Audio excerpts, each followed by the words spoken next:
जिसे अपने ही पति से 3 बार शादी करनी पड़ी, लेकिन फिर भी साथ नहीं रह पाई।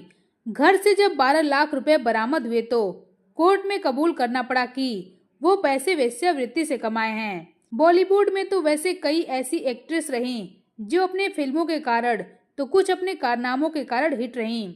उन्हीं में से एक थी माला सिन्हा। माला सिन्हा का जन्म 11 नवंबर 1936 में कोलकाता में हुआ था।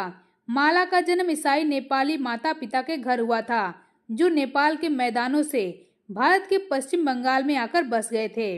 उनके पिता का नाम अल्बर्ट सिन्हा था। माला का प्रारंभिक नाम आल्डा था और कोलकाता में स्कूल में उनके दोस्त उन्हें डालडा कहकर चिढ़ाते थे।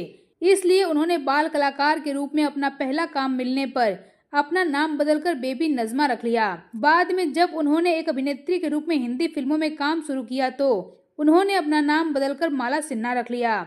बताया जाता है कि वो अपने सारे काम खुद किया करती थीं, जिसके कारण उन्हें कंजूस बोला जाता था। उन्होंने कभी भी अपने घर में कोई नौकर चाकर नहीं रखा। क्रिश्चियन नेपाली परिवार में पैदा हुई माला सिन्हा के फिल्मी कैरियर के बारे में तो सभी जानते हैं, लेकिन इनकी निजी जिंदगी के कई ऐसे वाक़े हैं जिससे आम लोग वाकिफ नहीं। जैसे कि इनकी शादी। माला सिन्हा ने नेपाली एक्टर चिदंबर प्रसाद लोहानी से शादी किया। दोनों की मुलाकात साल 1966 में नेपाली फिल्म माटीघर की शूटिंग के दौरान हुई थी। माला सिन्हा तब तक बॉलीवुड में बड़े स्टार बन चुकी थीं और उसके बाद उन्होंने नेपाली फिल्मों में कदम रखे थे। हालांकि उन्होंने अपने कैरियर में बस एक ही नेपाली फिल्म की थी और उसी के हीरो से प्यार कर बैठी, जो थे चिदंबर प्रसाद लोहानी। माला सिन्हा और चिदंबर प्रसाद लोहानी की शादी के लिए घर वाले राजी नहीं थे। बताया जाता है कि घर वालों ने माला सिन्हा और चिदंबर के सामने शर्त रखी थी कि एक तो शादी सभी रीति रिवाजों से होगी और दूसरा माला सिन्हा शादी के बाद फिल्मों में काम नहीं करेंगी। दोनों ने सभी की शर्तें मान ली और शादी हो गई। पर माला को अपने ही पति से 3 बार शादी करनी पड़ी। माला सिन्हा ने चिदंबर से पहले ईसाई और फिर हिंदू रीति रिवाजों से शादी की। इसके बाद उन्होंने कोर्ट मैरिज की, लेकिन शादी के बाद माला सिन्हा ने फिल्मों में काम करना जारी रखा। उन्होंने इसे रोकने से इनकार कर दिया।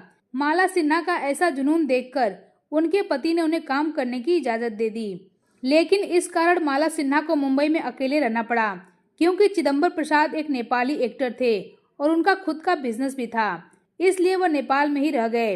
इस तरह से शादी के बाद भी माला सिन्हा और उनके पति को अलग अलग देशों में रहना पड़ा। माला सिन्हा की जिंदगी में विवाद भी हुए। सबसे बड़ा विवाद तब हुआ जब इनकम टैक्स के छापे में उनके घर से 12 लाख रुपए बरामद हुए। वो रुपए घर के बाथरूम की दीवार में छुपे थे। माला घबरा गईं और मामला कोर्ट तक पहुंच गया। एक रिपोर्ट के मुताबिक माला के पिता अल्बर्ट भी बेटी की मदद को आगे आए।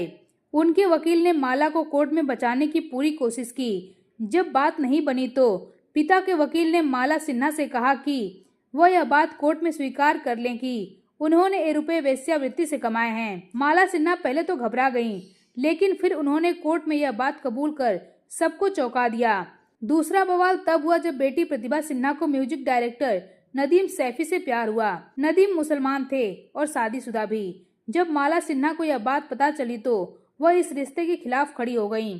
उन्होंने दोनों को अलग करने के लिए हर तरकीब अपनाई।